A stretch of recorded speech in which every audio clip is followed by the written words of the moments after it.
Hey guys, welcome back to the Psalms to God YouTube channel. This is my Woman of God journal, and we are here for our July flip through and recap.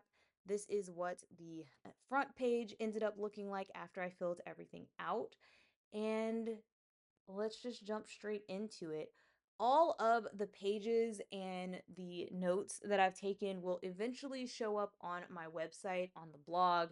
I am a little behind on posting that content, but it will be up, no doubt. And there's also a link on my website that links to this kind of digital version of my journal. So any page that doesn't have like personal content is up there, which none of the like pages on the women themselves have personal content. Like you won't be able to see like this front page in its filled out form because it has like prayer requests and things like that for other people on it. But you would be able to see like this in a static form where you could read it yourself in the meantime until I type it. If you are so curious, because I've been trying to keep these videos short and not spend like 3 hours going over every detail that I found as I was studying each of these women.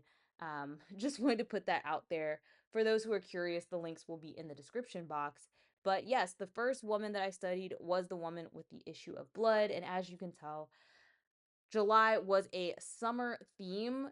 It was kind of interesting, these like seasonal themes and getting to do multiple colors for like the headers and things, but try to make them match the sticker set. This blue kind of looks random with the stickers I chose for this page, but I did the blue because when I think of summer, I think of the beach and I think of water. So it made sense in my mind. Doesn't necessarily make sense on paper.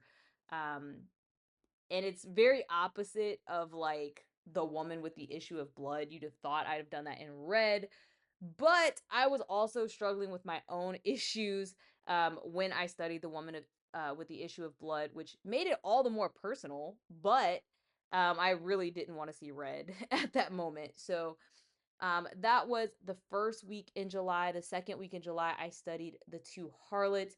I feel like most people know who the woman with the issue of blood is, so I didn't really go into her backstory.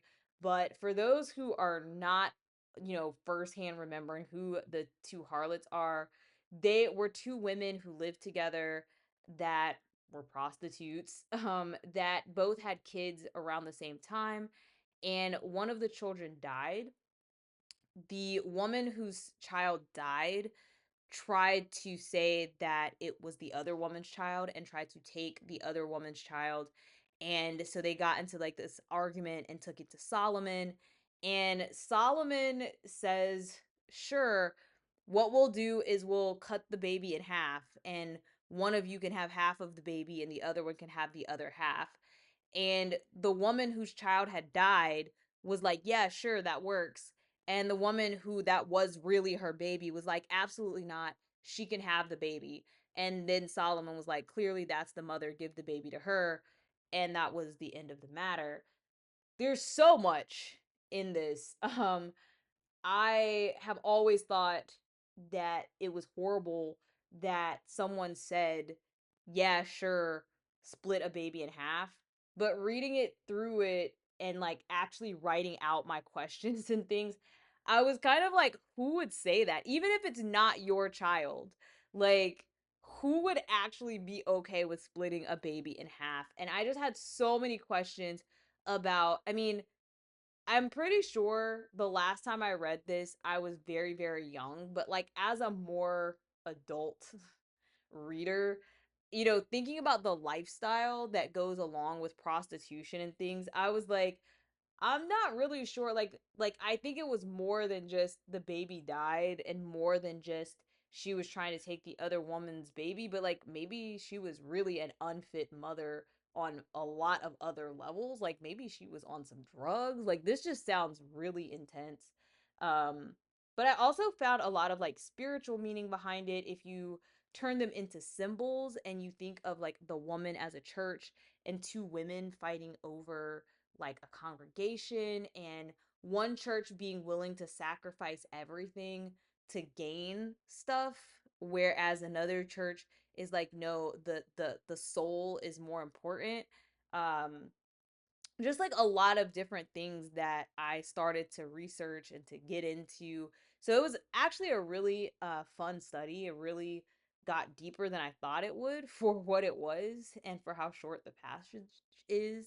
And for the fact that I think the focus is really supposed to be on the fact that Solomon was wise.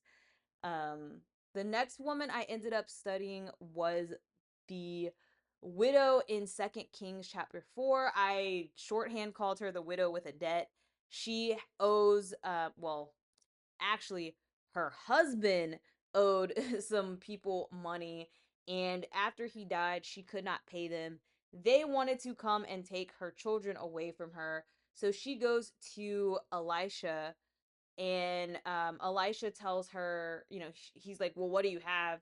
She says she has some oil in the house, and he's like, go borrow some vessels, pour the oil in the vessels, and then sell the oil and take what's left over.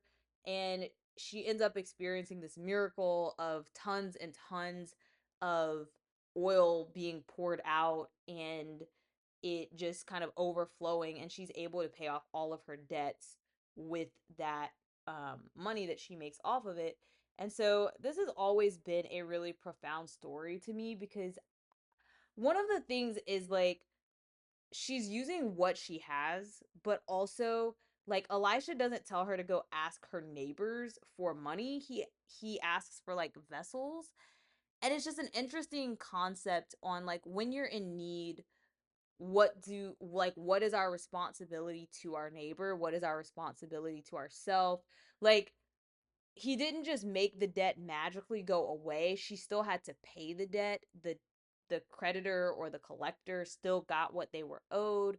And like the idea of like justice in how these things are handled.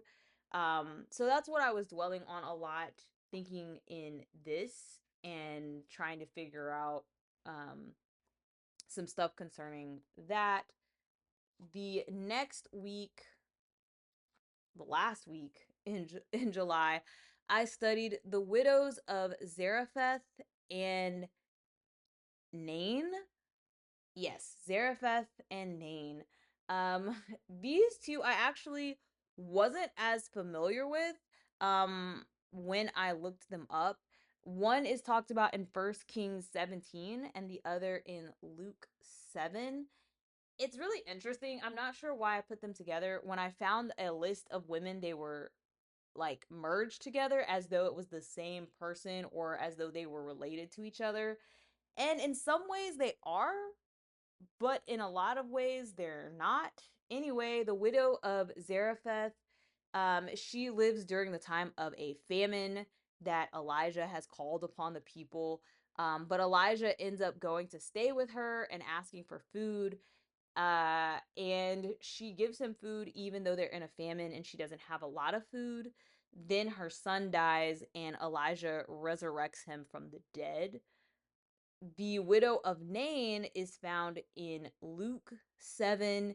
And when we see her, the Messiah is passing through Nain, and there's like a funeral procession for her son, and she's weeping, and Messiah sees her in pain and is moved by her pain. And so he resurrects her son as well. So both of them deal with resurrection of a child from the dead, or rather of a son. It doesn't say that he's a child.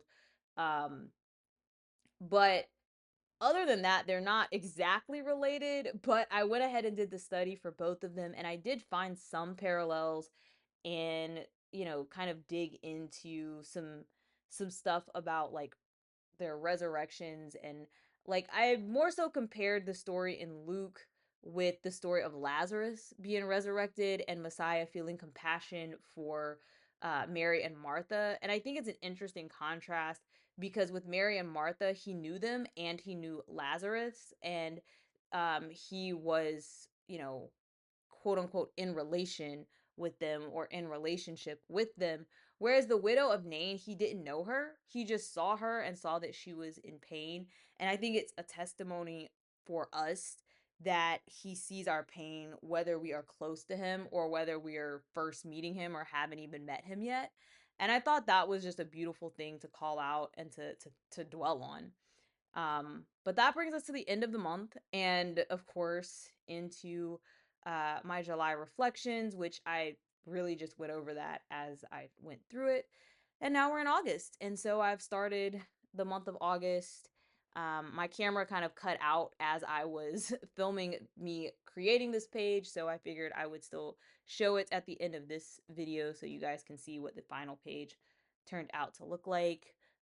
And yeah, so I will see you guys again at the end of August to give you a flip through on the ladies that I study this month. Bye, guys.